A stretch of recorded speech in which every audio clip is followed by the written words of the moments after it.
What is going on, everybody? Welcome to Quick Tip. I forgot to put the right theme song on. That's okay. We'll fake it today till we make it today. Make sure you guys are subscribed to the channel if you're new here. If you're returning, thank you so much. It's you that makes the corner go round. Today we have a fun one. Someone had been asking, or at least wanting to get on the show for quite some time now after meeting him on the vodka stream. Stephen Colbert from BVS by the Minute and Screen Rant. We're also joined today by producer Jack. Big Drip is in the comments, hanging out, talking, and making sure you're all, nuzzled up and having a good time. So we'll bring them in now. Stephen, how you doing? Good. How's it going? Jack. Woo! Everybody's here today. I have to move you around to fit the. I have a huge head. Yeah, that's the problem. There we go. Yeah, you have a huge head. That is definitely the issue. But let me move you here. All right. Hey, now everything's lined up the way it should be. All righty. So Screen Rant and BVS by the Minute. By the way, I'm a huge fan of BVS by the Minute. I kind of started watching a little bit late. It's actually the first time I met you on the vodka stream is the first time I heard about it. And I was like, that's something I'm interested in. So how did that start? Well, it started with me and Andrew Dice is another editor at Screen Rant are just kind of big fans of BVS and Man of Steel and Snyders movies in general. And we were talking about the movie just a lot. And it kind of started as a little bit of a joke where, I think we started in like 2019 when it was like our first episode. And so it's, 3 years after the movie had come out. Mm-hmm. But it's, as everyone knows, it's the movie people still are talking about it like every day and not just talking about it like, oh, remember it. But it was like people, I literally just, obviously the wrong one too.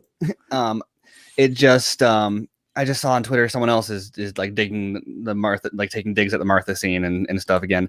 And so it's just like always in like the pop culture, like even reviews for stuff that's totally irrelevant. It'll be like, not like Batman v Superman. It's like, why can't people stop talking about this movie? Right. And so we just talked about it so often that it kind of started to be a joke about like BVS by the Minute. And then slowly it became, no, we should probably do that though, for real. I was saying this to someone else the other day. I can't remember who I said it to, but it's hard to be original. Like these days and age, this day and age, like with all the content that people create, it's hard to be like, it's hard to have some originality. And like when I heard about it and then when I watched it, I was like, this is pretty original. Like I like what they're doing here. This is all like something I've never really seen before. So, props to you. Cause I think BVS is one of those movies, like even for our co-host, he doesn't really understand some of the things that maybe we do, right? And it's not because he's not looking to understand or he is incapable of understanding. It's that some things for Zack, they're not just on the surface, right? Mm-hmm. You do have to go digging a little deeper for them. Yeah. And that's what you guys do. So to clarify for the audience, he means Justice, not me. For anyone new tonight, like, is this the co-host? Oh yeah, no.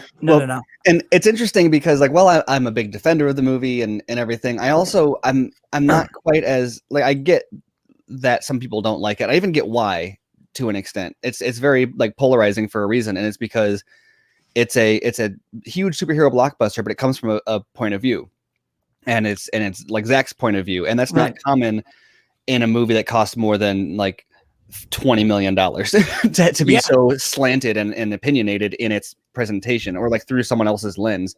And as a result, like not everybody sees things the same way. You've got cultural differences, you've got just, differences in upbringing or just in general perspective. And so as a result, you get people who will watch something, two people will watch the exact same thing. And when it comes to BVS, and because it's not designed to be mass appealing, they'll have two totally different takeaways. And if they want to put themselves in somebody else's shoes, if it's somebody that enjoys seeing things through somebody else's lens, you can talk to them about getting them to understand and appreciate it. But if they have no interest in changing that lens, they're not going to like it. And maybe I could judge them a little bit for like being that rigid in a way that like they're not willing to change to look at it through somebody else's eyes.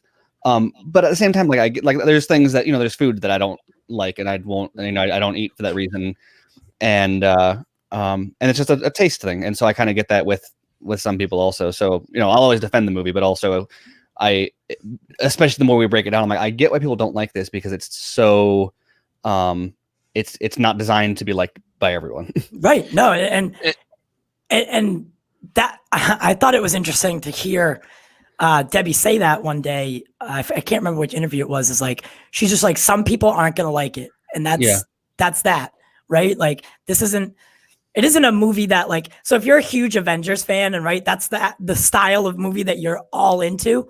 Like these movies aren't probably for you. Like if you're not looking for anything deeper or darker or more realistic, like it's sad, but and I don't see why. It's hard for me to talk to those people without being aggravated. And that's a personal issue of mine. It's like, why don't you see what I see? Especially like with the Martha scene, right? How can you not see what I see on that? And I think that's always been hard for me personally is dealing with that. So yeah, exactly. Well, it's definitely hard. So I don't mean to be like, oh, I'm above the like frustration because I see stuff all the time. Like, why? How do they not get that or not appreciate it? But at the same time, it requires the audience to adapt to understand it instead of bringing itself into the audience's understanding. Yeah, definitely. So, yeah, and you also have to remember, like when BVS came back, to bounce off what you guys are saying, Marvel was ending phase 2, so they already had a ton of movies. They had set the bar. This is what a comic book movie is supposed to be. And all of a sudden, when the different flavor comes up, like to use your food analogy, Stephen, people are like, wait, what is this? However, I will say this. If you had told me in 2016 that 5 years later, people will still be talking about BVS more than Civil War, I'd have been like, nah, Civil War is going to be what people are going to be talking about. Yeah. And I think audiences have changed. I think the times have changed. People are looking at that movie differently. Yeah. Well, like even this year, there's been multiple moments in the podcast where we're talking about stuff like they go to the police station and they have a poster in the police station of a Gotham police officer with a bat that's like the Gothamville Slugger, but the bat is actually the bat signal on it. And so the idea is that the police are using Batman to execute police brutality or condoning police brutality, but like with a hands off, look the other way kind of attitude. And we're talking about this in like this last summer. Right. Like, wow, this is interesting timing. As if any time in the past 20 years has been interesting timing to talk about that. Yeah. But and then we actually took a couple weeks off at the beginning of the year because on like January 2nd, 3rd, 4th, or sometime in there, right after the 2021 started, we recorded a handful of episodes for the Capitol sequence, the Capitol bombing sequence, and I think we put up like the one that's like leading up to it. And then on January 6th, the thing at the Capitol happened, and we were like, well, let's hold on, put that one aside. Yeah, let's get to it. Wait a couple of weeks, and then we had to have a big talk about like, are we going to cater this whole thing around the cultural relevance, or are we going to make it more timeless? And so we definitely referenced it, but it's one of those things where it's like, wow, this is 2021, and not only is it still like this type of thing is like in the zeitgeist. In a very real way, not just in a culture we're talking about Batman way, but in the cultural and social issues, the questions of power that the movie poses are still are even more prescient maybe now than they were then. Right. And I think one of the things that we talked about when we first got started with the podcast was that we feel like while we say that Batman v Superman has been talked about this whole time and we're still being talked about 5 years later, a lot of that discussion we always kind of felt like was more of two people like yelling back and forth about is it good or is it bad, and I always say that's the least interesting conversation you can have about a movie. Like I like give me the worst movie in the world, I would much rather talk about what it was trying to do and how successful it was and what it would have been like if there's so many different angles to take with that for interesting conversation other than it was bad. Like what point are you trying to prove? And so we're like, obviously we're fans of it, but our goal wasn't necessarily even to set out to prove that it's good so much as to talk about, like the movie begs to be talked about. It wants you to talk about these moments that it's got Bruce lifting up into the light with bats with a voiceover that says In the dream, they carried me to the light, a beautiful lie. Mm. And what was the discussion that happened in 2016? Oh, that's ridiculous. That's whatever. That's not realistic, or that's a It's dumb dream pretentious, sequence, yeah. And okay, cool. Those are all discussions that can be had, but like, what does it mean? Let's talk. Nobody talked about what it means. Exactly. And And it's interesting you mentioned the politics, because a lot of times when movies get political, they kind of hit you over the head with it, and the movie wants you to form a position they want you to. Like, here are the politics, and this is what you should believe. The movie's incredibly political, but does not give you answers. It's not like, oh, by the way, Superman was right. Oh, by the way, Batman was kind of right. It leaves those questions ambiguous. It doesn't try to answer them for you. And that to me is what makes a good political film. It's not trying to hammer you over the head by telling you what you should believe. Right. And I think, again, go back to the Marvel thing, because we usually don't see that in Marvel movies, maybe with the exception of the ones the Russo brothers do. People aren't looking for that. They're not looking for that. Maybe they did it with The Dark Knight, when that came out, but when they watch a movie like this, they're not even paying attention to that dialogue not realizing that there's some breadth, there's depth in just that one, monologue that Bruce is giving. And it's a shame. But when I tell people that, they're like, oh yeah, that is kind of interesting. And then they wonder, what else am I missing out? Yeah. What else is in this movie? Maybe I misjudged this and thought it was just like going to be like what I think Godzilla versus Kong is going to be, just like two big things crashing together. And which is great. That's super fun. Yeah. But yeah, exactly. And I think, it's always hard to bring up Marvel, because those movies don't necessarily provide what I'm looking for all the time for my entertainment. I don't necessarily look to completely bash them, because there's a lot of, I understand why there's people that like them more than I do. And there are some enjoyable aspects to them for sure. But like, I think one of the ones that I like a lot better and tends to be more popular is like The Winter Soldier, which I think you were talking about with like digging into politics and other things. I love that movie. And I always thought it was really interesting. Also, kind of a lot of the stuff they tackle in there, but something that was really eye opening to me, talking about like how Marvel tries to avoid that and make it more approachable. That movie happened like right after Edward Snowden his revelations about mass surveillance and everything, and the movie directly deals with that. And I remember seeing an interview a year or two ago where they said like they had written, the movie was like already in post production when Snowden dropped that stuff, and so it was just like a freak coincidence. And like, I wonder if that had happened before the movie was written, if they would have leaned into it as hard as they did. As hard, yeah. And they kind of got credit for doing something that they did accidentally. Not that changes. Edgy. Something edgy. I forget who pointed that out when I didn't realize that was all happening at that time. Yeah. Right? Like looking back on it, that I would never have been like, oh yeah, Winter Soldier came out while the Snowden stuff was going on. I would have never put those together until someone said it, and I was like, wow, they really did get lucky on that one. Yeah. I loved the movie. Yeah. I really did. I loved it for what it was. I liked it for what it gave me and how it made me feel in theaters.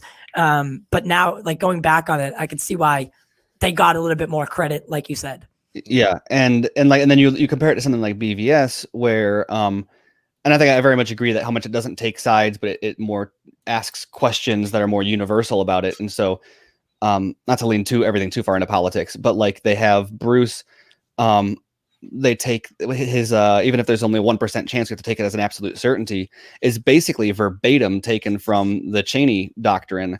Yeah, the neocons, absolutely. Yeah. And so when we talk about that, there's always a question of like, well, what do we almost don't want to approach it in a political way, or in a team politics way, at least. I mean, obviously it is political. We don't want to talk about we don't want to talk about Republicans and Democrats. We want to talk about the idea behind what he's talking about. Right. And I think the thing that we said like about that scene even is like, look, we're not here to talk about like whether or not this is right or wrong, so much as why is it being said. And so you go back to like when that was said, and I would think that I think history has shown that there's a lot of problems have arisen because of that perspective. Absolutely. But at the time, it was said like the world was looking to these leaders, the people who were in power, and saying, what can you do to make sure this never happens again? Yeah. And the answer is to say, well, we're going to say that if there's a 1% chance, we'll treat it as an absolute certainty. And people said, thank you. Don't let this happen again. And now you get some distance from that, and you're like, whoa, that enabled some abuse of power at the time. Yeah. And so then you look at Batman, and his family dies, right? His parents are killed, his company is bombed, he sees this destruction of Superman, and to him, the world looks to him and says, how can you stop this from happening again? Well, and he says, same thing. Exactly. beautiful. And you tie that, you mentioned Cheney. What is the beginning of the movie? The beginning of the movie is Lois Lane in a country. The CIA is like, hey, we can make a deal, General. Oh, he killed our guy. Yeah. Let's drone strike him. At no point does it come up that the CIA was already planning to kill this guy. They just kind of like disappear out of frame. That is an important scene that ties in a lot to what you were talking about, the Cheney idea, like, interfering in world events, Okay, it's one thing when the U.S. military does it. What happens when one guy does it? When Superman does it? Was Superman not supposed to save Lois? Yeah. And again, it doesn't try to give you the answer. Zack's not like, oh, this is the correct answer. Well, they even get to the part where they say, Karl Rove asks Senator Finch, he said, so are you saying that we should tell a grieving mother that Superman could have saved her son, but on principle, we chose him not to? Yeah. Right. And she's like, well, I don't know. I'm not saying that he shouldn't act. I'm just saying he shouldn't act unilaterally. Yeah. And then he says the big question of, so like, what are we even talking about here? Must there be a Superman? And the only thing she can say is, there is. There is. And so when you talk about people in power, even Superman is watching that montage as the person in power, and he wants the answers. He wants to be told what to do, because when you have that power, you're in the position of, you have people's lives in your hand, and maybe he doesn't even want to have the responsibility of saying who lives and who dies. He would prefer for them to say, this is how we want you to act, but he needs to trust them to use their power right. And so that's dealing with power, I think, is a very major theme in the whole movie. And so it's been fascinating. And that's why. So these movies, Man of Steel, BVS, and on March 18th, Zack Snyder's Justice League, like, they're not just movies. Like, they don't. Okay. Yes, it's literally a movie, right?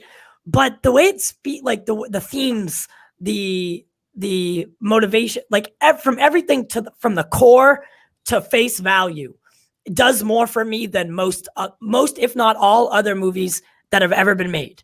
Right? Like, it challenges me to think a different way. It asks me moral questions. It asks me, without saying it directly, it asks me political questions. And I find that intriguing, and I find that comforting. And when it asks you those political questions, like you were saying about other movies, it doesn't ask you, like, it doesn't make you feel guilty for like who you voted for, or tell you to like pick sides. Because I mean, even if you're going to take the movie and like dig into the politics as deep as you can, the movie isn't even going to say like the Democrats are right or the Republicans are right. It's going to say people who are in power need to keep an eye out for, X, Y, and Z, or need to not abuse it in these ways. Yeah. And that applies to everybody. It doesn't matter what side you're on. If you are responsible for people's lives, you have a responsibility. And I think a lot of people will set out to make a movie with a political agenda where they try to It's not much about giving the answers. It's about fitting the lesson into their political paradigm. And this is more just like, no, it's an allegory about things that actually happened. And that's why, you can look back and say, well, we know how the Cheney doctrine worked out, but it's not, telling you, it's not like, don't vote for Bush. Yeah. Like, and it's interesting you mentioned power, because, one of the themes, Lex tries to say it earlier, he's cut off, and then he says it later. The biggest lie in America, I think he says, is that power can be innocent. Well, in Superman's case, it kind of is innocent. He didn't do anything horrible or do anything to get his powers. He is just who he is. And I think, again, this ties into why I think Lex was a great character, because he's basically giving you why he does not like Superman. And it has to do with power. He probably had to do a lot of horrible things to get his power. The U.S. military, the government, everyone does bad things to get their power. When you see Superman, they don't buy it, that this guy is this powerful and he's not corrupt, that there's not something wrong with him. He doesn't have an agenda. Isn't that interesting? Yeah. Isn't that interesting? God, I love it so much. To switch gears a little bit, I have a couple like innocent questions that I'd like to ask you. Yeah. Let's back off the no. Capital and Cheney. No, and honestly, I'm down for that. Honestly, I like it a lot. We can circle back to it. I definitely want to get through. No, it's cool. We started off really hard there.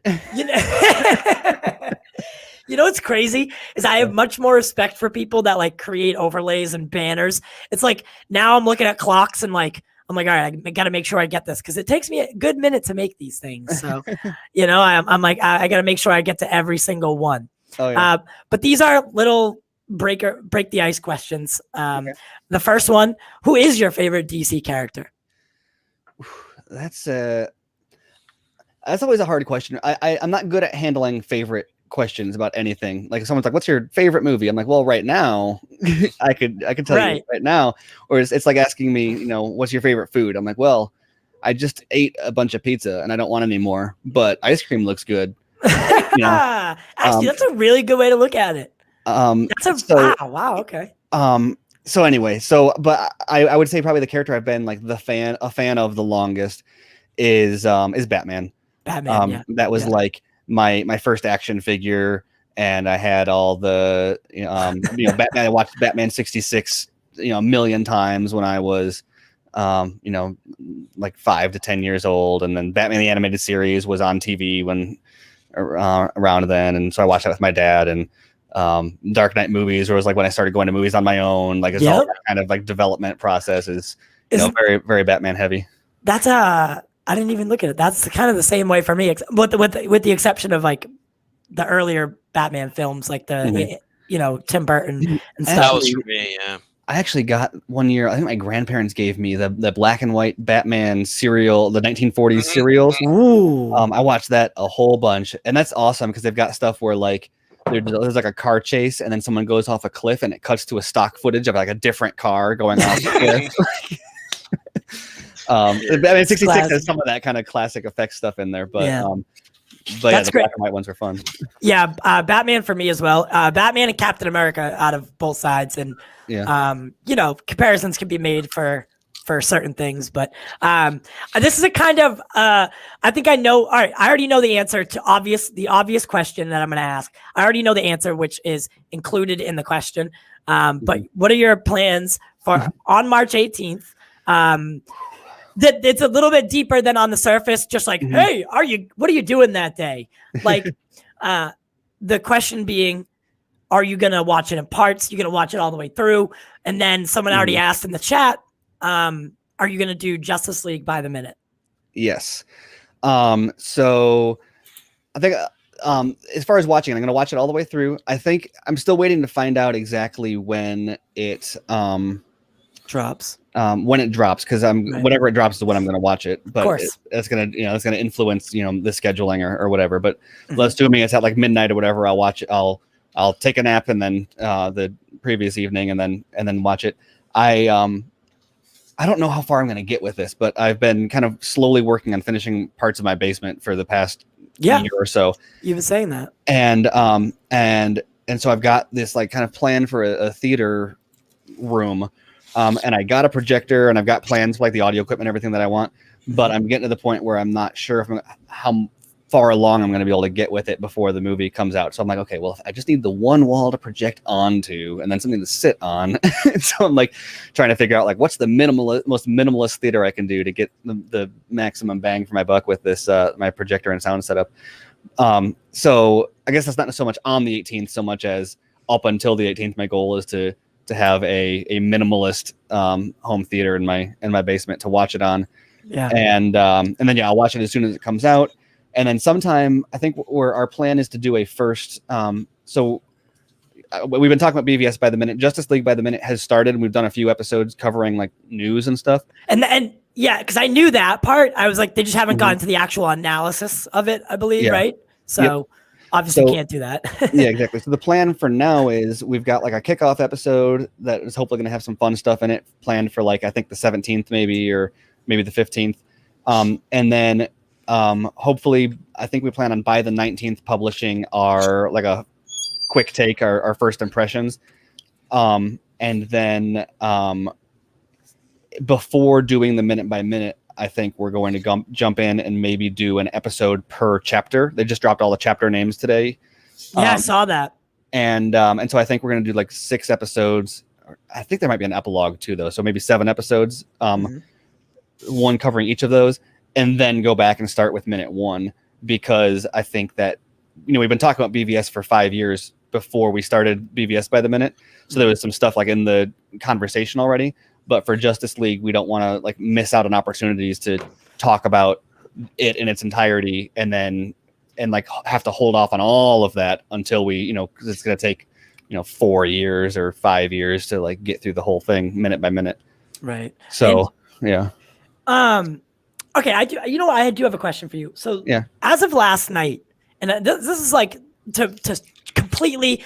This isn't even something I was gonna ask you, but it did just click to me. So did you notice that people are getting taken down and like disappearing from Twitter for retweeting and stuff? What's going on with that? This is a real concern of mine. Well, my understanding, so there's a couple different things, but my understanding is that the most of those that I've seen have been copyright violations. Okay. And sometimes it's even for older videos. And most of the time when I see that happen with like fans, it's usually if they post like set photos or video. And so kind of one of the best rules of thumb on that is if there's like a leaked video or a leaked photo and you want to comment on it, first of all, just don't actually tweet the actual video or image if you want to talk about it. Or if you do, retweeting somebody who has embedded it or has uploaded it into their tweet isn't they're the one that's like they're hosting it. Yeah. But if there's like a video, you're better off or a photo, you're better off quote tweeting it than actually posting it yourself, because then you are responsible for what happens. For whatever happens from it. And I see it, I think in some cases though that there might be some random strikes from like old clips and stuff that people have up even. Yeah. But those are all typically I mean, I don't know if you've ever seen this on YouTube, but from my understanding of talking to people that get these kind of strikes, a lot of that stuff is automated, especially on YouTube. And so I don't know if Twitter has bots crawling looking for that stuff, or people always like to assume conspiracy and like someone's there clicking a button, lighting you up. Exactly. And it's possible that there is that like Warner Brothers snipers are like, oh, we don't like that person, let's go find something to report. But you can't, the only people that can report copyright violations are the copyright holder. So like, it's not like a targeted attack. It's not some fan war or whatever, because like if you've got a beef with someone from like a Marvel fan or another DC fan or whatever, and and sometimes they'll do like mass like spam reports or whatever, you don't have the ability to, you can do that for like if they have an actual violation of like hateful conduct or targeted harassment or anything like that, but you can't say like, oh, that's a set photo, because if you go to report it that way, they're going to say, well, do you own this copyright? Show us the license and then we'll take it down. And so that's kind of they restrict that for the studio. I don't know where I'm going. I'm in the weeds. I'm always in the weeds. This is honestly the first time I ever met you. I was like, he'd be great to interview. Like, all you have to do is like throw a question out, boom, you go on, and I love it. No, I love it. I do. I really do. It's just interesting, and I saw obviously, right. So someone Lightcast got something taken down, right. Someone in the comments was like, yep, knew it. They're coming after you. And I was like, no, they're going after everybody. Like it's not just Lightcast. And that was like, then I started looking, and ACS, Anthony got taken down. Like 4 other accounts had messaged me and they were like, oh, but this person as well. So I just found it interesting that all of a sudden it's happening. And the timing was strange. And I say that. Yeah. And I don't begrudge like people's tinfoil talk, because Warner Brothers, aside from this, has been acting very strange. And we were talking about this. Everyone's talking about how strange they're behaving, whereas everyone else seems to be in line. AT&T, HBO Max, even Warner Brothers UK, they're all cool. They're acting very strange, and it just doesn't make sense. So when something like this happens, I actually don't like blame fans for thinking like, yep, they're coming after us. They're trying to take us down. They're trying to kill the hype. Well, it kind of brings me to the next point.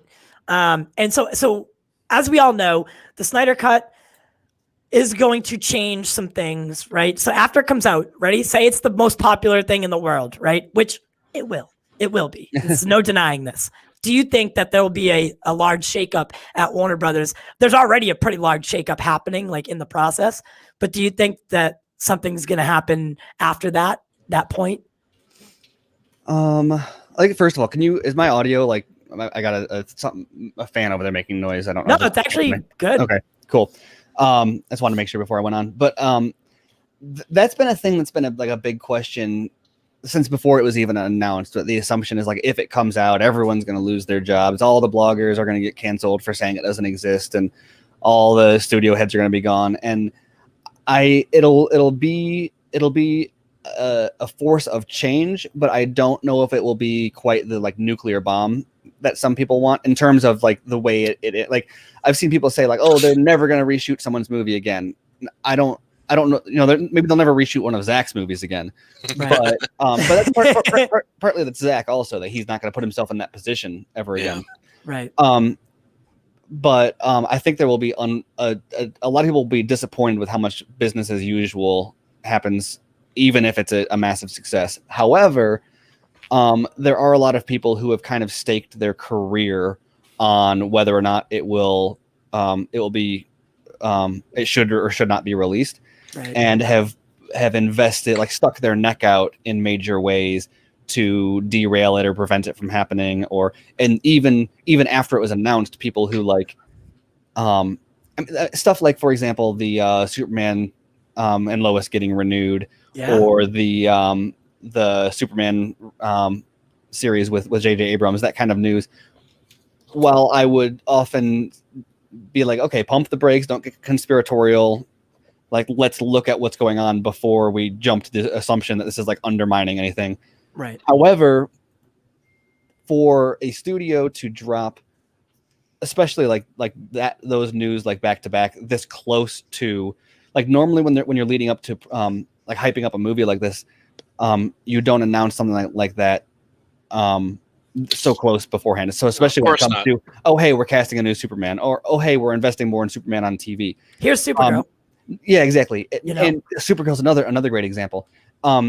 Not just because it is like, I don't even think the news says anything about whether or not Henry Cavill is being recast. It's multiverse. Nothing right? in it. So that has nothing. It has no impact on Cavill or the Snyder Cut or anything. But it does undermine the focus on Cavill's next big appearance.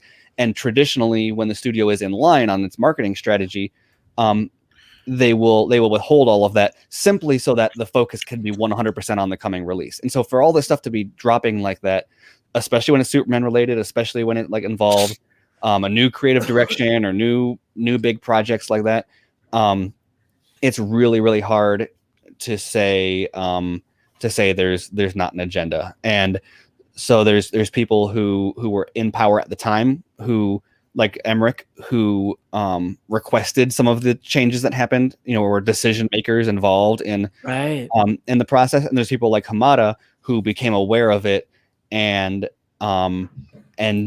either tried to prevent this, because like Hamada was put into place under Jeff Johns' rule.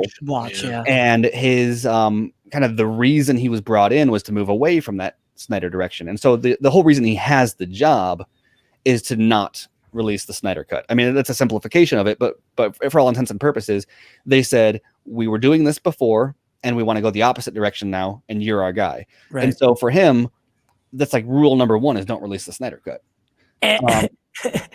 So isn't that crazy? Yeah. And everything they have tried in the last few weeks has not worked. Look, I don't know who Sasha Kaye is. She looks gorgeous. I hear she's a great actress. I'm excited. Great. Yeah. African-American Superman. Great. That's fine. I'm okay with it. That's also not confirmed. Yeah, that is true. It's not confirmed. All they but with said Ta-Nehisi Coates writing, you never know. Yeah. But also with a lot of people didn't realize this. On February 14th, Warner Brothers released another Godzilla versus Kong trailer. And again, no one's talking about it as much as the Snyder Cut. It has not worked. If anything, it's emboldened fans. It's made a fight seem more visible where there was none. Yeah. We were just happy. When I heard they were doing the Snyder Cut, I'm like, thank you, Warner Brothers. I didn't realize that, at the time that it was Warner Media, AT&T, and HBO. But it seems so obvious and so petty. I used the word petty last night. It just seems so petty. Yeah. To do this. Well, and there's so many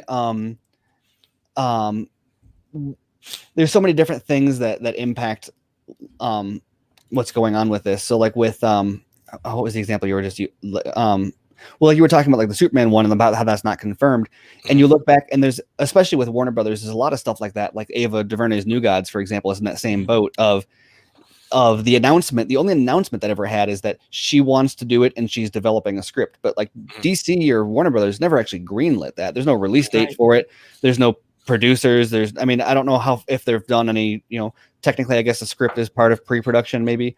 But kind of this J.J. Abrams news is very much in that same place. So once again, from a PR perspective, especially if you're not like, this is what we're doing, here's the release date, why would you not hold that back until after your next big Superman thing comes out? Yeah. I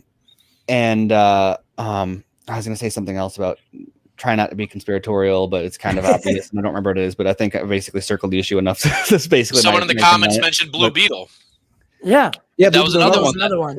And that's a weird one. Like that's one that's been out for I first heard about that one back before Justice League, the 2017 Justice League came out. And I think there's been some like rumors or news about that existing for a while, but then for that to not just now come out. And once again, when these don't have release dates, when they don't have the stuff attached, it's all smoke. And so then the question is like, well, okay, why is there smoke? And and while however much you want to pump the brakes to avoid giving in fully to conspiracy, like at a certain point, there's just no explaining it. And I think one of the big flaws in the tactic that they're employing is kind of is an extension of their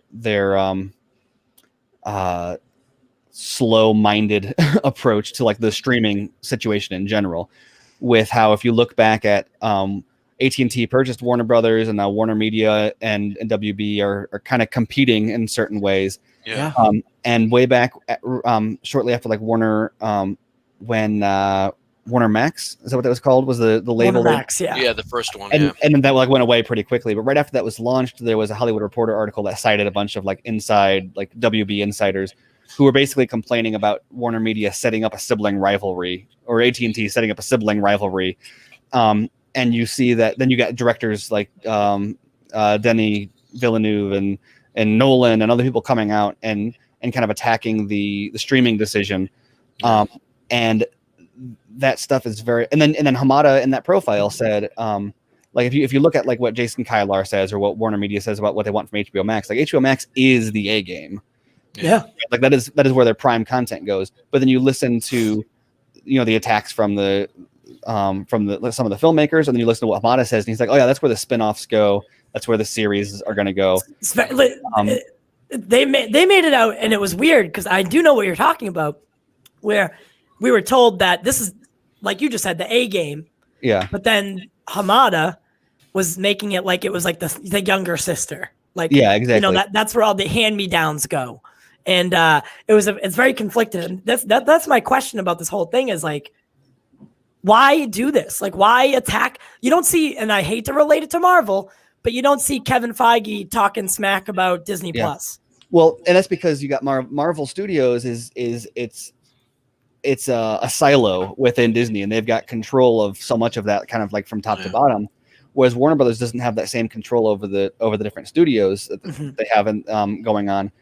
And so you get a situation like that where you've got sort of competing interests. Or if you go look at like, especially like DC TV, but any Warner Brothers TV stuff, there's a lot of producer bloat. There's a lot of like Hollywood, because of the way that it functions. It's very bureaucratic in a lot of ways, to the point where like there's a lot of people that have been making money on this stuff that like, oh, he was a producer on a Superman show on TV 20 years ago, and so therefore he gets an executive producer and 1% of merchandising on every single Superman show since then. And it's like, why? That's not like even like contractually in there. That's just because like they rubbed the right shoulders and maybe made a phone call to a lawyer to get a buddy out of the drunk tank, or like there's all sorts of favors and stuff that went on, legitimate or not legitimate, that it resulted in this system at Warner Bros. Where obviously there's a lot of corruption, but you've got people who are making money on stuff, are credited on stuff that they're not doing any work on. And so like, whereas with Marvel, it's all very streamlined and very clean. AT&T is coming in like, we're not paying people any, like they're slashing the producers down. They're streamlining everything. And so of course Warner Brothers is going to be like, well, we don't like that. We want to, that was a pretty good gravy train we had going, where we stack the talent at the top, and then kind of everybody gets a little slice of the pie, even if they're not influential. Besides the fact that like HBO Max is kind of calling the shots and bringing in, kind of upsetting the system. But I'll stop talking in a second. But No. what you were saying a second ago This is about good stuff. how it doesn't work. I think that's one of the most fascinating parts about that is the fact that they're attacking it. It's clear they don't understand the value of like the same day streaming strategy. Mhm. And it's especially evident in the fact that the type of attacks that they are putting out don't understand the streaming economy. And Very much so. so like you got something like the Snyder Cut coming out, and because it's hitting streaming, box office doesn't matter, and like Rotten Tomatoes doesn't matter. So like that second week drop that everyone talks about for BVS, or the Rotten Tomatoes that people talk about for BVS, not going to be a factor here because nobody's worried about logistics of getting to the theater or paying for tickets, or like they may not even check Rotten Tomatoes because they're just like you can just hit play and find out for yourself right now. Yeah. And do you think that's gonna that part? So people are like, well, there's always going to be a want for theatrical, right? People are always going to want to get off their ass, drop their kids with a sitter and go to the theater, right? That's always going to be something that people want to do. But do you think, especially when the Snyder Cut drops, that this is going to change how we see things? Like as far as how we view movies? Because look, you just got rid of two of the biggest problems. Yeah. Right. So that's what I'm thinking is like, all right, no box office drop, no worry that people are going to watch or not. Yeah, exactly. And then you've got and what's also crazy about that is you've got stuff like Tom and Jerry just set one of that's the second highest grossing pandemic movie, I think. Was it After the Little Things? Or all basically Wonder Woman did pretty well, opened pretty well at the box office. Little Things also did well at the box office, and Tom and Jerry did well at the box office. Oh wow. And that the whole narrative that was being pushed was, oh, you're going to kill theaters. But no, like HBO Max is growing because people are watching it at home, but also they're still doing not as well as they would outside of, like if it was exclusive to the theaters, but it's still, people are still going to the theaters to watch this stuff. Yes. If anything, they're keeping these movies are able to be released. Like maybe they would just sit on them for another year if they couldn't be released yet. So they're allowing them to get in the theaters so theaters can make money and stay afloat. But also HBO Max is growing. And so I definitely think that they're like the theatrical model isn't going to be killed by it. But I think you have a situation where because of the nature of like these windows where you're not allowed to stream it or do it on VOD or anything like that until however long after something hits theaters, to me is kind of like collusion. It is to an extent. I mean, it's basically what it is. And so you are cutting out competitors. There's like no competition involved where the theaters have exclusive access to a product for a period of time. And that's the only, and as a result, they haven't felt the market pressure to improve anyway. Because what else? You're not going to watch it at home. And that's why like Netflix started killing it. And theater like sales were going down for so long was because people would be like, okay, well, I can watch something that's pretty good on Netflix that's brand new, or even something I've seen before, but I can watch it without getting off my couch. Or I can call a babysitter. I can pay $40 for food. I can drive 20 minutes to the theater. I can sit shoulder to shoulder with someone that smells bad. Like the competition it's not. There is no competition. Someone is going to say, I want to stay at home and watch it. And so now you give them that option. People that want to go to theaters still go to theaters. People that want to see it at home, watch it at home. Long term, though, theaters now are being held accountable to like, okay, well, now you have to tell people, why do you go to the theater? Not just because you have the content, but you have to tell them, here's why theater is better than sitting on your couch. Yes. That's a good thing. That's a good thing for consumers. My case is always that, look, if you like these big budget movies, they only make them because they make $1 billion at the box office. If the theater model were to be killed by streaming, even after COVID ends, whenever that ends, is it possible to still make a $200 million movie just for streaming? Because at least with Snyder Cut, they already paid for that movie mostly. It was $70 million is negligible for. I mean, that's nothing compared to like Game of Thrones. But if you want to see, let's say, another $300 million comic book movie, I think theaters are almost pivotal to that. They're like, yeah, the studio's like, we'll give you $300 million if it makes us $1 billion back. And in that sense, could we, the fans, lose out if theaters close? Hypothetically, I think that's one of the fascinating things about the hybrid release model that we're seeing now, though, is it could prove a joint market opportunity for that kind of thing where you've got theatrical, the $1 billion theatrical opportunity allows you to do big movies like what Avengers did with Infinity War or with Endgame. But what Garza is going to point out, or he might be pointing out with that statement, is Keelar even said that eventually, when you have enough subscribers, you can do a movie with $1 billion budget. Yeah. And so, but I think what's really cool about them using the hybrid model like they're doing now is that they're able to prove that something like Wonder Woman 1984 can make that money at the box office, but then also provide the long tail subscription boost on streaming, which ultimately is way more profitable because they keep a larger percentage of it. It's a higher per capita hit, Right.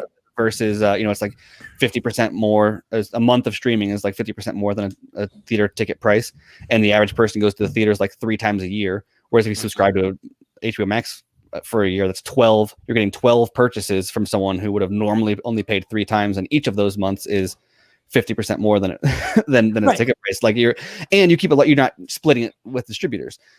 So I think that once they kind of figure out the economics there, there's going to be a lot more opportunity to do some crazy things with movie budgets. And I so my HBO Max just came out of my account, right? Mm-hmm. And I saw it. They emailed me, yada yada yada, $14.99 right out of the account. And I thought to myself, well, good. I just paid for my 2 movies this month, but not even just that. Like, right? Isn't that so? That's what theaters need to figure out is like. Especially with the development of home theaters, they're getting so much better. TVs that are becoming relative, like the TV that I have in my media room, 10 years, it would have cost me $3,000, or more, for a size that size TV. So people's home theaters are becoming more capable. Where I don't mind staying home, but I like the theatrical experience. Like these larger than life characters were meant to be seen on a screen like IMAX, right? Like X plus. So you're right in saying that the theaters, they're finally being held accountable and they need to figure out how to stay relevant. They did this years ago when they started putting bars in the theater, right? That was something they did to adapt to times changing. It's now time to figure out how to get people out of the house into the theater after this all ends. I think they need to drop the prices of movie tickets. Like, look, Avengers Endgame, I was going to go see it no matter how much it was, but just for 4 IMAX tickets, 2D, it's almost $100 when you get the ticket, the convenience fee, paying Fandango. Well, 4 tickets for $100, that's a lot of money. But let's say I just want to see a standard showing. It's probably like $12 plus convenience fee. You're almost at $18. So who's going to want to go see, a regular movie that's not a superhero blockbuster? I think they need to take into the fact that movie tickets need to get cheaper. And I think if you made them cheaper and made it more affordable to see IMAX and 2D screenings, I think more people would go. They'd be like, hey, movie tickets are only $9 or $10. Yeah. I think there's something in the subscription model also, where if you make the theater a place where people want to be, where like they enjoy going, and they know that they're not going to have to worry about someone being on their phone or talking during the movie, and they know the popcorn's not going to be stale and etc. They'll be willing to spend $10 to $20 or whatever your subscription fee is going to be a month, and maybe you're going to end up getting like less per movie if someone ends up seeing, like that was kind of the thing with like Movie Pass, or they all kind of had trouble figuring out how to monetize that. But like I was saying, if you've got like part of the problem is that the way that they monetize these now is that they license out these movies individually, and then they've got to you got to split the cost with the distributors. And so I don't know how it all works on the back end, but you can get more money out of each person if they sign up for a year of theater access. And then also they're going to end up spending more on concessions that way, because they're not thinking of each visit as a ticket like it's just a mental thing where you go now and like, okay, I spent $20 on tickets. I don't want to spend more than 10 on snacks. That's ridiculous. But if it came out of your account and you've just got a card and you go in, you swipe, you're thinking of that as a free visit in your head. And so you're like, I normally spend $20 on the ticket and then $10 on snacks. I'll just spend $30 on snacks straight up this time. And that's where they make their profit anyway. And so there's a lot of things like that would change the experience, where you get a card that just gets you access to the theater, or like I was even thinking, like, what if Netflix owned theaters and you would do something like vote on what they're going to show that night, and everyone in your area gets to vote, and then it'll be like what's Extraction comes out, and then you also have whatever coming out, and everyone in your area is like, if I'm going to see a movie that tonight, I want it to be this. And they'll be like, oh, this is who won. So the Netflix theater, which you get access to through your Netflix subscription, is showing Extraction on their, their one screen, because they're not going to build these huge 30-screen multiplexes. Pitch it, bro. I think you have an idea there, Yeah. man. No, That's you're a right. good idea. But- I swear to God, because I'm part of the AMC. Well, okay, I'll be honest with you guys. I stopped paying for it for the past year because it's $30 a month or something like that, and you get to see a couple movies a week. Yeah. Right? If I'm the type of person who goes to the theater on a Tuesday morning, if I have it off, just because, right? Yeah. So that program was worth it for me, right? And it doesn't exclude large premium format. It does not exclude new releases. Like AMC, and I'm a more of a showcase person, but AMC had it right? They did it right. They were like, what are we going to do to get people in here? Okay, we'll offer them a base price, right? $35 a month. Get them in here twice a week, and then that comes into play, Steven. The thought that you got in for free makes you spend more money at the concessions. It's brilliant. And there's so many ways they can do this. We talked a couple months ago, Ty, of them just having better food instead of just popcorn. Would I love to eat chicken wings during a movie? Yes. Or even going off the subscriptions. Let's say you're a member of Showcase. Hey, if you're a member of Showcase when Avengers Endgame comes out or whatever the next big film is, you get first dibs on tickets and seats before everyone else. Even people who are homeless will buy an account just so they can get – I would do it. I'd be like, wait, I can get first dibs on Thursday and Friday night showings. I'm going to buy this just for that one movie. I will pay the $30 for that month. You don't I think the homeless thing was a little much, but you know what I mean? Like, even if you're broke, you're going to be like, dude, if I can get seats for Avengers ahead of everyone else who's going to be trying to doing it, if I just have membership with AMC or Showcase or Regal, I'm going to do that. And I would do that. And like, you have to, like you said, entice people. You're like, hey, you get first dibs on seats wherever you want before everyone else gets online, crashes Fandango. You get the, and maybe AMC and all they already do this, but they should start maybe moving away from Fandango. You got to pay Fandango to buy tickets for AMC. I've never used Fandango. So I use Fandango all the time because I go to Regal. Yeah, well, you're screwing yourself just by doing that. So, I mean, that's for you and I to talk about some other time about how you can get around that. But Steve, Steve? God, I keep calling you Steve. It's a habit. What are you most looking forward to in Zack's Justice League? Aspect like this could be, and we ask everybody this, so it could be story point, plot point. Well, those are the same thing. Don't quote me. Strike it from the record.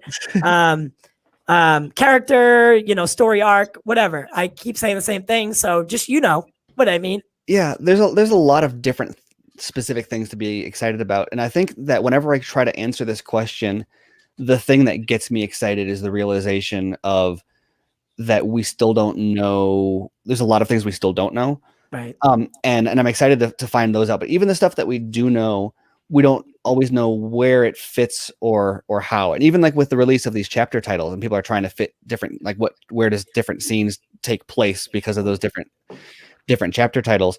And I think that the scope, the overall scope, and just how massive this movie is not fully appreciated. Like even by the hardcore fans who know, and have been making a big deal out of it, about it's as big as Endgame or whatever for so long, haven't fully grasped the scope and like the number of set pieces in this compared to, like, you watch Man of Steel at the end there, you've got the battle on the Kryptonian ship, and then they go down and there's the Battle of Smallville, and then you've got the battle against the World Engine and the battle in Metropolis, and then there's after all of that is over, like you take a deep breath, and then there's Zod. Yeah. And every time I watch that movie, it's so much bigger than I remember it being. Yeah. Because you've got all this stuff happening, some of it at the same time and some of it back to back. And so I watched it a few weeks ago, and I just remember thinking about Justice League while I was watching that, and it was the same thing of this is the Superman solo movie, and this is how big this is. Now let's insert what we know about Justice League. 5 more characters, like twice, and I even counted like the number of big set pieces that we know of, and I'm talking like set pieces like big. They shot this on a sound stage. There was 100 people on set for this, or whatever, and there's like twice as many as like in Man of Steel, right? And it's going to be, it's not just the people who have been not excited about it that are going to be shocked. I think even people who have been beating the drum about how big it is are going to be like, I didn't even realize what on this March level 19th, of like, stuff. And- wow, this is Yeah, exactly. And I think that the last trailer gave a big perspective on that. Was like, oh yeah, we knew Darkseid was going to be it, and we figured Apocalypse was going to be in it,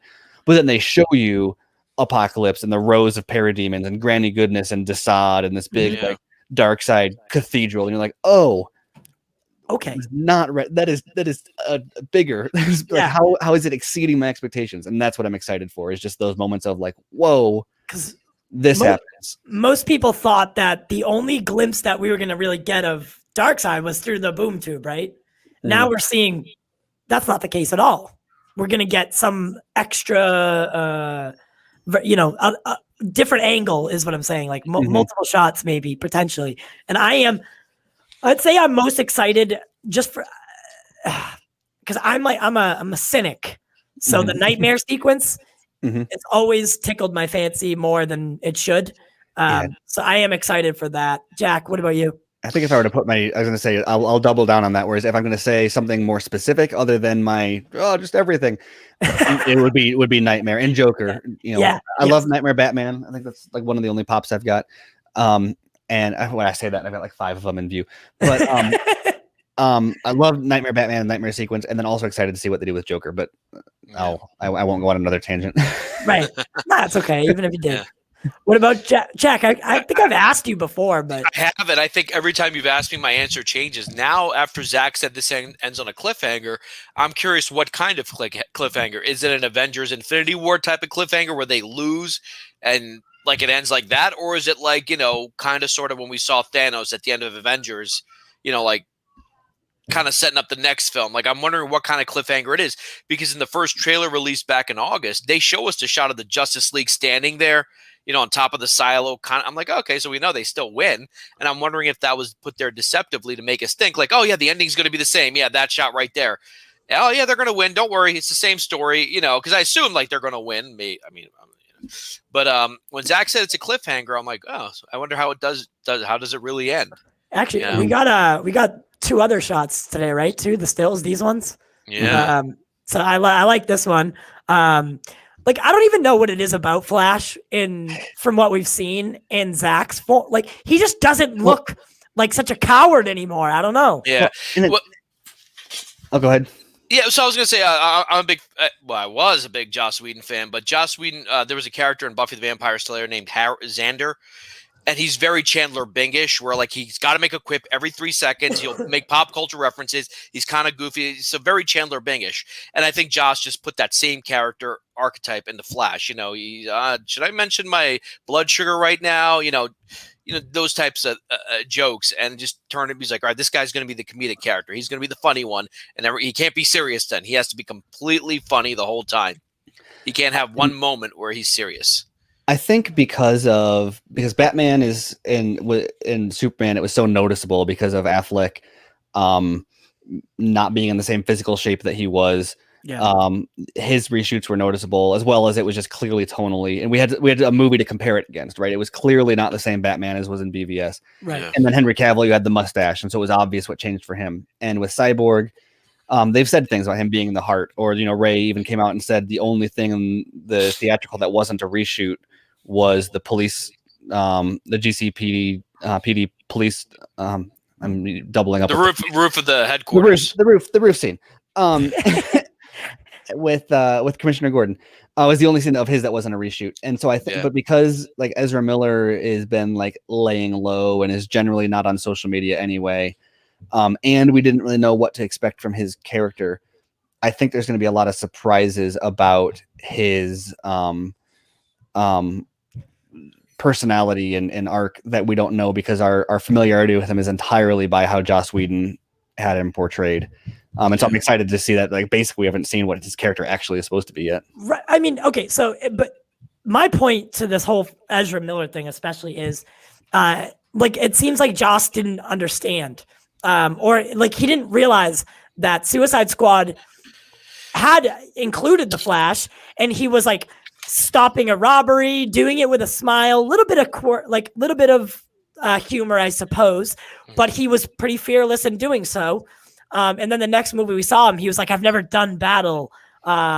you know, talking about his blood sugar and how he needed a sandwich from Alfred. Like, like from what I was thought I was getting out of Flash to what I got, I was like, there's something wrong here. So I like you said, I'm excited to see because you're right. I noticed this probably like a week ago when I was like, I actually haven't heard from Ezra at all. Like, well, he rarely. also has a theatrical movie coming out too. He doesn't want to burn his bridges with Warner Brothers. He's going to be like very quiet. He's going to be like, oh yeah, let these guys fight it out. I got my movie coming. Exactly. Well, and he's had some recent issues in the press that he doesn't want bringing to people's attention with the. Yeah, that was a little awkward. Are you talking about with the shoving thing? Yeah, that was really weird. I didn't expect that of him, but whatever. It was, I don't know, and it's even hard to know what to think about it because of the way it was edited. Was I'm not saying that like to dismiss it so much as a to approach that. Even if I were to describe what happened there, I couldn't tell you if he was joking or not. Right. And I don't know if was it edited that way or was that just the way it was recorded? Is that literally all that exists? And I don't know. I mean, it definitely didn't look good, but also it's hard to say anything damning about it based on explicitly what's in the video outside of like, you have to make a few assumptions about what was happening in order to do that. Yeah. And then there was no charges filed, which of course, well, why is that? Was that because it was settled or, I don't know. It's right. Warner Brothers sent Ray Donovan over there and settled everything. Are you a fan of Fantastic Beasts? I haven't seen it. Really? Yeah, I'm not really a big Potter fan. I haven't. I think I read part of one of the books, and I don't have anything against it. I was like a Lord of the Rings guy, and so so was I. When the movies originally came out, I was still a little bit too into that like Lord of the Rings versus Harry Potter stuff, which I wouldn't encourage today. But at the time, I was like, oh no, I don't need that. I like the Lord of the Rings movies, and I want to read the Lord of the Rings books. And so I've watched all the Harry Potter movies since then, and I like them. Fantastic Beasts, I just never got around to it, and it's one of those ones where it's like I would like to, but also it's not necessarily a huge priority. It's not like I've got other things in my like to watch list that are gonna like my wall of shame that I'm more interested in checking off before I get to Fantastic Beasts. I couldn't have said that better. However, I definitely Lord of the Rings is more adulty than like some of the Harry Potter, especially the earlier films. Like I grew up with Harry Potter. I was the same age as them in the movie, the first one all the way, you know what I mean? So I kind of grew up as they were growing up as well. So that was the only real reason. Well, and that was really funny because it was the first few I thought were like tonally were great. They kind of struck that perfect, like whimsical thing. And then I actually, because I'm not a book purist, because I haven't read them, I enjoyed the darker tone of the latter ones, and I thought it made sense like growing up with them. But there was who was it that directed like in the middle? What's the one that starts off with the bus, that crazy bus? Was it? I'm drawing a blank, but it was directed by Alfonso Cuarón. No, now you've piqued my interest. Anyway, whatever it was, I probably got it wrong, but the point is that there was one in the middle where they're like transitioning between like the darker and the lighter tone. And I was like, you did not really. Maybe the books were like that, but like, I think someone even said like that captured the tone of the books better than anything else. But to me, it was like this weird middle ground of like, I don't know if I should take this seriously or not, and I want you to like decide. It says so for Harry Potter directors, Alfonso Cuarón was in there. Okay. Yeah. So, but there's also David Yates, Chris Columbus, and Mike Newell, but it doesn't say which movies, at least right up. I think Columbus did the first, and then Yates did all the newer ones. Yeah. So I liked the Columbus one and the Yates ones. I think I liked. Yeah. The Prisoner of Azkaban. Thanks, Fatma. But yeah, just a little random question. Future. So, okay. Did you watch the IGN Film Fest? Was it Film Fest or Fan Fest? Because I always mess it up apparently. But I was surprised that they brought someone on. It was like a fan submission question, and someone literally asked him straight up, was like, "Hey, if HBO or HBO Max gave you money, would you do Justice League 2?" I was surprised that they included that in there. but he said that we'll cross that bridge when we get there. Do you think that bridge will be coming ever? I think that if it does really, really well, then yes, they're obviously going to want more. He's going to be way more particular about circumstances. So he's, creative control and etc. He's not going to do it just because they offer it to him. Right. And so he's been saying that they're not interested. I think that's kind of personally, he's more. Oh, look at that! Look at that! Hey, what are you doing? Hi. Oh my goodness! Look how is that your daughter? It is, yeah. What are you Yes. wearing? He said, you know what he said to me? He was Oh like, my I might have to shoo some kids away. Hi, my name is Elsa. Hi. Hi. What are you doing? My name is Elsa. Hi. Hey, Elsa. But what's your real name? What's your real name? My name is Elsa with a suit on. Yeah, when you're wearing your costume. What about you're not wearing your costume? What's your name? Look, my baby's here too. Elsa? Okay. Aw. That's not. When she Oh my Her goodness. name is So Rory, adorable. but she's. when she said Yeah, bud. Hey, guys. Hey. Oh I my gotta- goodness. That's the best moment we've ever had on the show. That was just great. as soon as she said Elsa, I was like, Jack's gonna think that's her real name. Yeah. I did. He's not gonna get it right away. Yeah. But oh my god, you had said, I might have to shoo a couple kids away. I was like, I anticipate. I have to. This is my child next to me. He just has a lot of fur, and he's always interrupting everything. So that's okay. It's okay. We understand. Oh, we love it. But what were we talking about? Yeah, I was saying on the sequel question, I think that obviously he's got plans. He said it ends in a cliffhanger, and he had his 5-part arc planned out. He's not going to come back simply if they allow him to, and he's not going to beg them to meet his terms. And so when he says I'll believe it when I see it, I think is what he said about when they said if HBO Max gives you money, will you do it?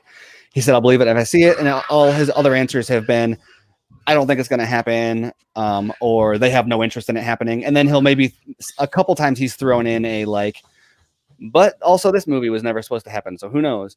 Right. But he hasn't been teasing or stirring up. He hasn't been winking, I think, as hard as some fans. A lot of fans want him to be like, oh, but you never know, wink, wink. Right. And I think that's because I do think he's prepared to walk away if he needs to. I think he's got this stuff going on at Netflix. It's been, and it really struck me when I was listening to the Mother Box clip that he put out, which was super cool. The one that I guess it came out now that they intended to use it for the opening sequence when it was a split into 4 episodes. Yep. And the use of the Tom Waits time. And I always, whenever he does use Hallelujah or he uses time, I look up in Lyric Genius to go through the kind of interpretations of all the lines. And on the chorus of that, it's just time. It's time that you love. And I clicked on it in Lyric Genius, and the only description that it has for explaining the chorus is a quote from Tom Waits that just said, time, ... time is a precious commodity. And Wow. the second I read that, it recontextualized my entire perspective about him saying, well, I don't know, they don't want more. And I'm not saying that I don't think that he wants to do more or that he'll turn it down or that it's not going to happen or anything. That's not my point. But what I think about it now, I can't answer the question without the context of he gave 10 years of his life to this franchise. Yeah, he did. And 5 years of those that was fighting to get this one released. Mm-hmm. And he's not going to do that anymore. He's got other opportunities now to go make whatever he wants, make zombie Vegas movies for Netflix. And he just turned 55, which isn't old, but if he were to do 2 more movies, that would probably be another 3-4 years of his life. Yeah. He'd be pushing 60 by the time he gets to move on. And you're right. I never thought about it. He hasn't made a movie since 2016. I mean, or 2017 rather. And he himself may not want to do it.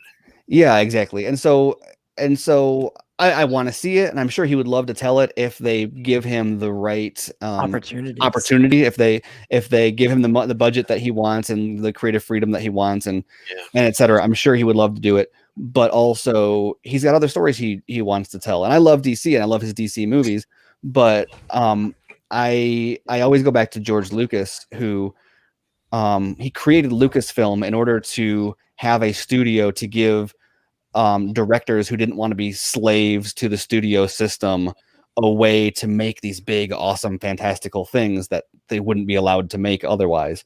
Right. And in order to support Lucasfilm, he kept on making Star Wars movies in order to support it.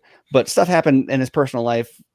His wife left him and all sorts of other stuff that like was all very core, like tied to the Star Wars franchise. And it got to the point where like, instead of Star Wars being this thing that was opening up doors for him to make these movies that he wanted to make, instead he was making Star Wars out of like an obligation to like maintain this studio.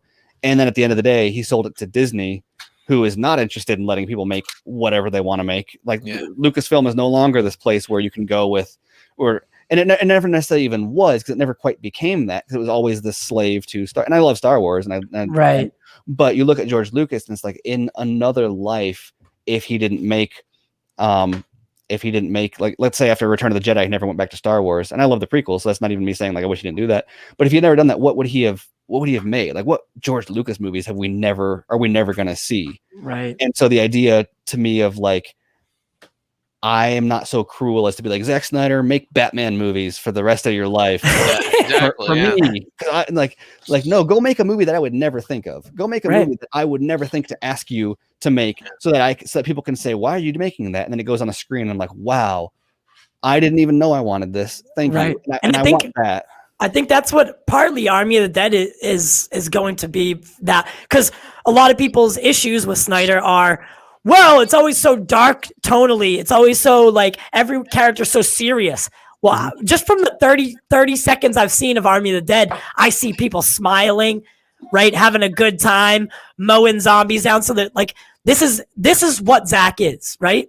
This is written and directed by Zack. So this is pure Zack, and I'm excited to see it. I do think that as a fan base, we just assume that he's going to continue to give us what we want, but we can't think like that, right? It's a complicated fan base too, because you have people who are primarily like Snyder fans, and then you have people who got into this because of the DC angle and because they're DC fans and like what Zack is making. And not that makes you like less of a Zack fan, right? But you have there's a lot of people who are hardcore Zack Snyder fans who want him to move on from DC, who are like who just got tired of the Snyder Cut stuff, not because they don't like Zack, not because they don't want to see his vision, because they're like, his career is now defined and has been for years by this unicorn movie, and like they just want to see another like Sucker Punch or I'm trying to, I guess I can't say like 300 or Watchmen because those are other DC or movies, but like they want to see him go out and make another Dawn of the Dead or whatever,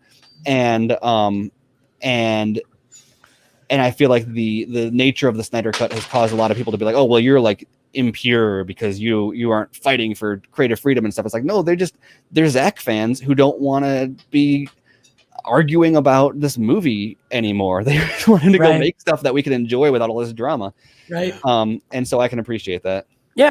And whatever he chooses to do, like we were always going to eventually have to move on from Zack anyway in the DC world, and that's the way I look at it. So now, instead of wondering what could have been, we get to see a little bit of it, right? We get the Snyder Cut. We get to see that. And if he chooses to walk away after that, we have to respect his decision, right? Yeah. And we could still go see Zack Snyder films on Netflix, hopefully in the Netflix theater, like Steven said, because that would be awesome.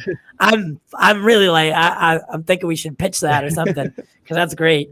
But yeah. And on the other hand, he has never said, you know what, I'm done with this. He actually has never said that. So that's also kind of there. Like maybe he does want to do it. I think he does want to do it, but it has to be agree too. Yeah. And I speak with a lot of caveats if anyone has noticed, but and so having said that whole spiel about George Lucas and being a slave to something that isn't, I would very like if I had my choice, if I could like craft the universe to my will, he would get Justice League 2 and 3, and it would be the way that he wanted it to be done. Yeah. And I assume that, like, for example, one of those, talking about time, one of those stipulations for him, I think, would be like, look, give me the budget to do 2 movies. I'm going to film them back to back, and then we'll be done. It's going to be a one and done, but it's going to be 2 movies. But it's going to be, he's not going to do 2 separate production cycles. Right. Because at that point he needs to be older than 60 by the time he gets on to, And the actors will be like, if you're going to do a Justice League 2 and 3, I think exactly what you just said. We've said it before. It needs to be like Infinity War Endgame or Lord of the Rings, where they shoot it literally in one go. Because if not, I mean, Henry is what? How old is Henry now? 37. He's going to be 38 this year, I think.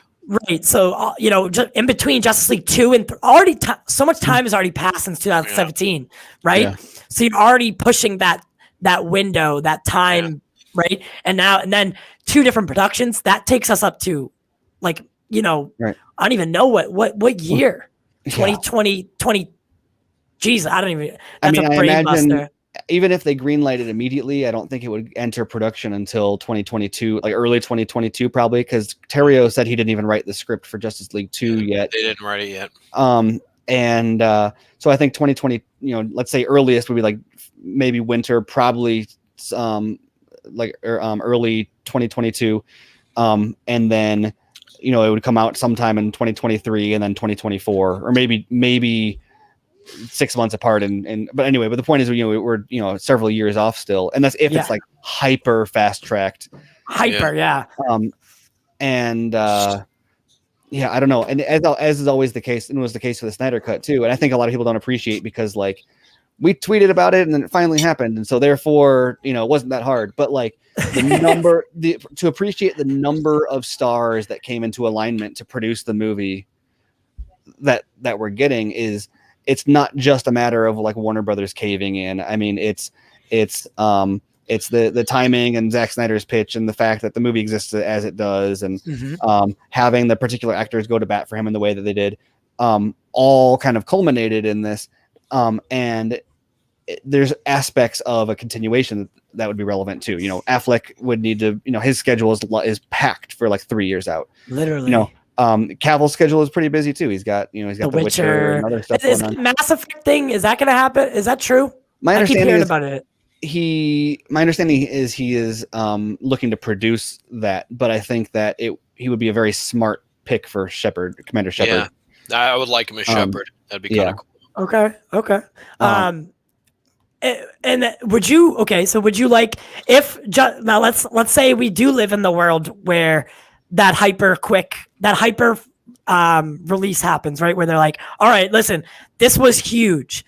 This was because the way I see it is Zack Snyder's Justice League. First off, it's historic, right? This is a historic film.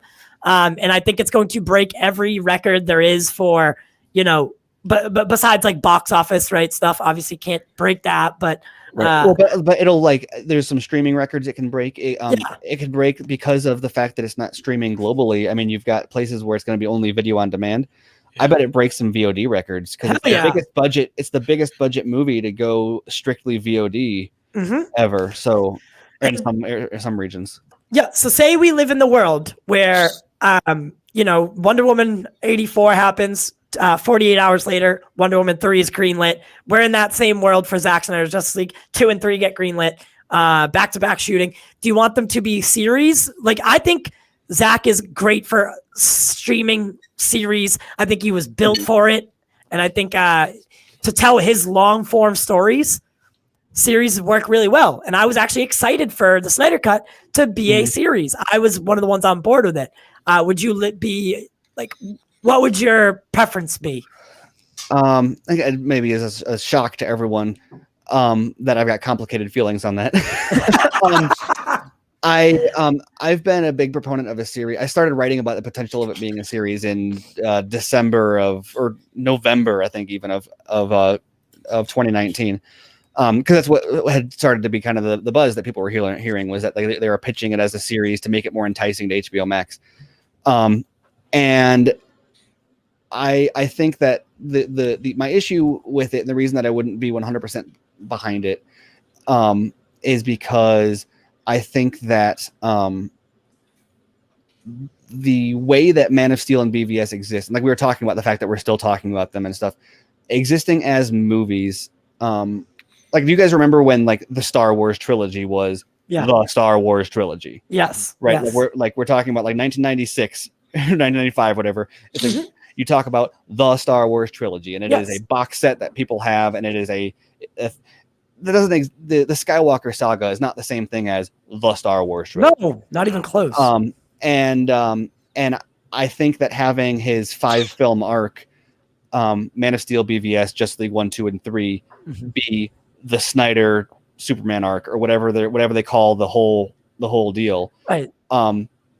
That box set is like kind of what I picture on my shelf, and I think that there's a massive cultural value of like the monolithic existence of that. That I think you lose when you get into a long form series. Okay. However, if you look at, like, for example, they weren't turning Zack Snyder's Justice League into a series with HUMX.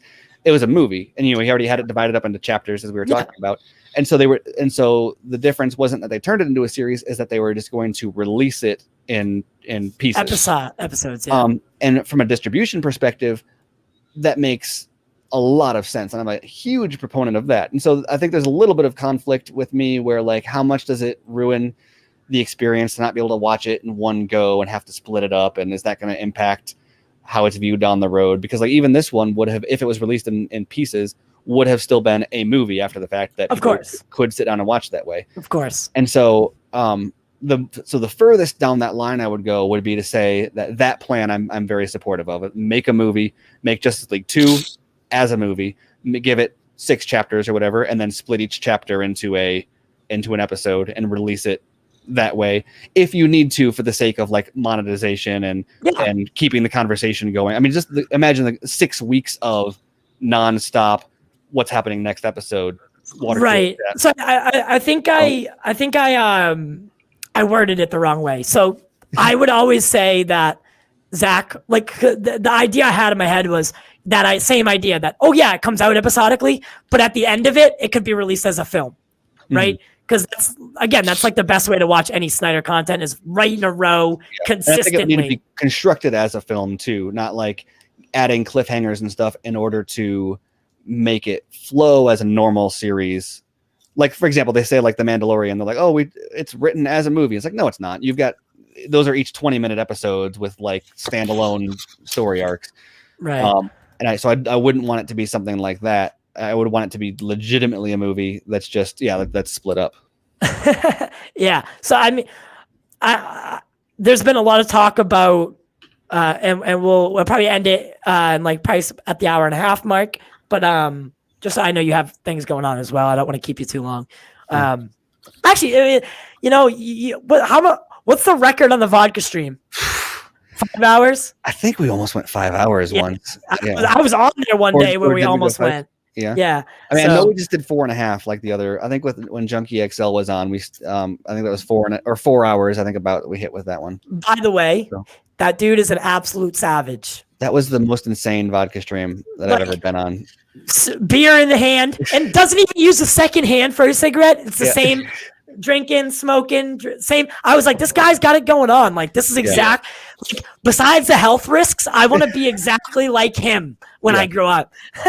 He's just fucking chain smoking the whole night. I loved it. But Junkies, that honestly, it was a great time. Just from a viewer perspective, I could have watched that for another 4 hours.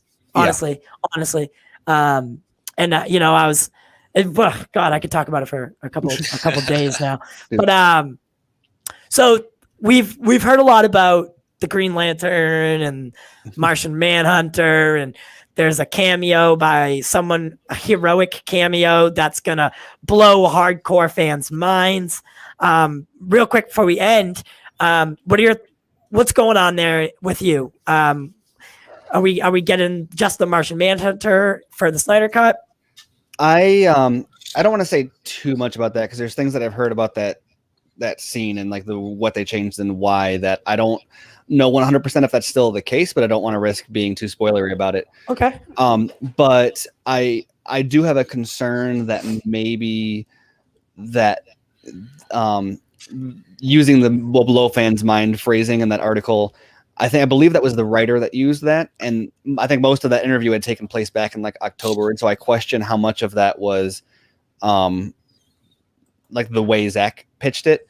And so I always get concerned about people being like overly hyped for something and then WandaVision, perfect example. Yeah, exactly. Right. I think Yeah. Hey, bud. we got a cameo from both of them tonight. I love it. What am I doing? With the I'll be WandaVision, done in a second, okay? Okay, let's do it. and this is little Colbert. Yeah, love it. this is Shepard. Speaking Shepard. of Commander Shepard, Oh, Hey, hi. and he's Hey, wearing buddy. the Wonder Woman Golden Eagle costume. Oh wow. Hey, listen, that's it. That's it right there, baby. But the WandaVision thing is, and I've been making you know what? I've been making fun of it a little bit because of the words that they use to like. So Luke level cameo, right? Yeah. Those words were chosen, and I don't think there's anything that WandaVision could do to give us a Luke level cameo. Yeah. Right? So I think There it was is just no Luke level cameo in the That's it. MCU. there is not. Even if it's Robert Downey Jr., which it couldn't be, it's not. So I think they were trying to give us something to compare it to in our mind, right? Like, here we go. Oh, and the question was, I think the interviewer said something like, in The Mandalorian, they had this big surprise of Luke, and then trailed on with the question, and then ended with like, does anything like that happen in WandaVision? And they were basically like, oh yeah, something. And then the headline was, there is a Luke level cameo. It's like, well, that's not exactly. That's not maybe a little bit out of context here, but I know for me, the cameo. Let's just play a hypothetical here. If there was a cameo, like a heroic cameo that I would like to see, I would like to bring it all the way back to some original things I heard, which would potentially be like Kilowog or something showing up at the end, saying, "Hey, we got something going on," right? He's not a well-known character, I guess, if you want to say it like that. So if the hardcore fan thing was right, and that would also be that you wouldn't need it could just be Kilowog showing up. That's all CGI work, right? Mm-hmm. That's really nothing. You don't need to hire anyone for that. So I think that could be an interesting thing to see.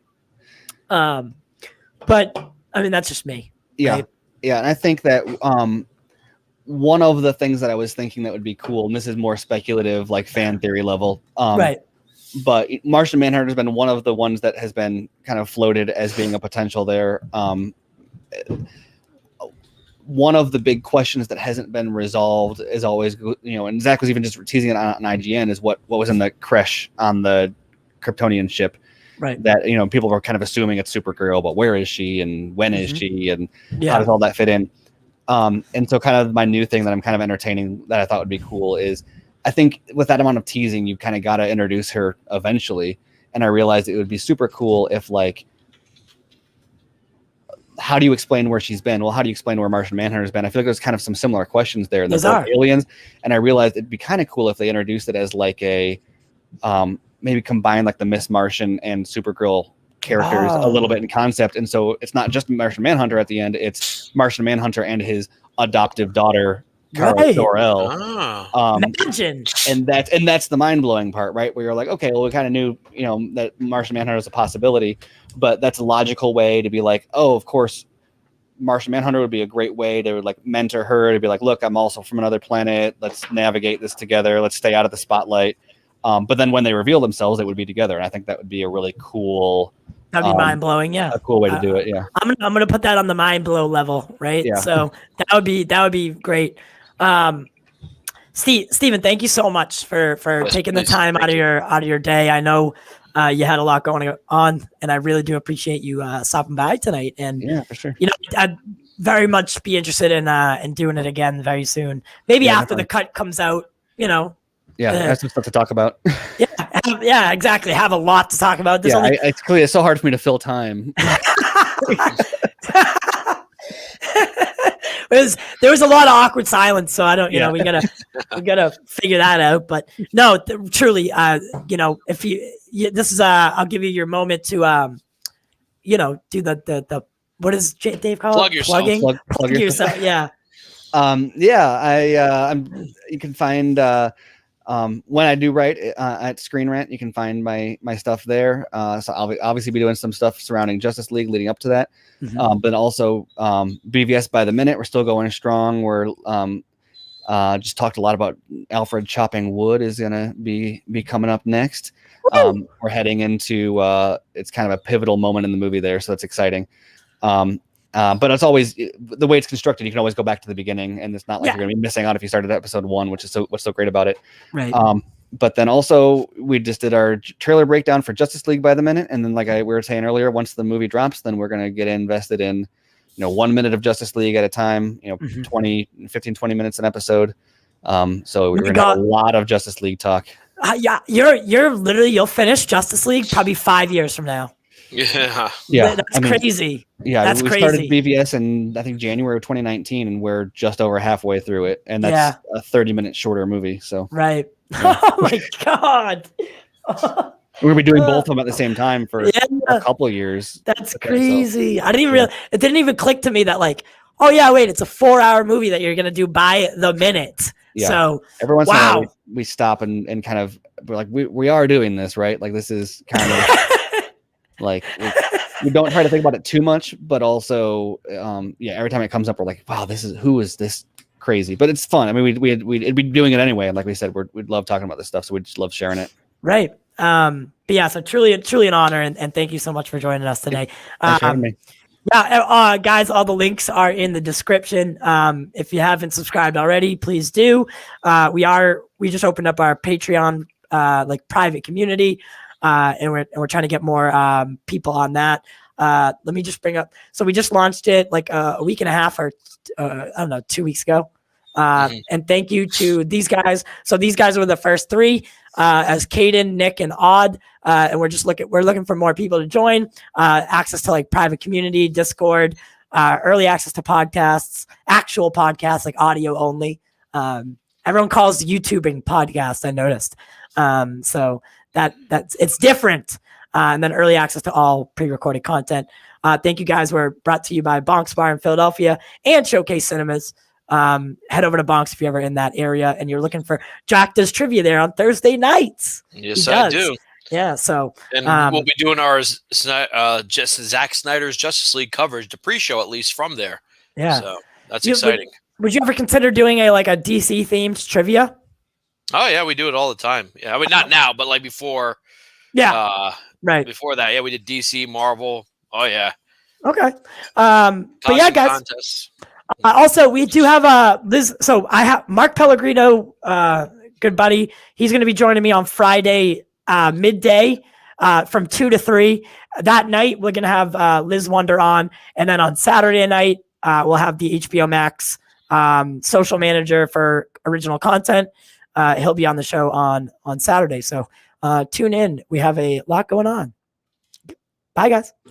Awesome. All right.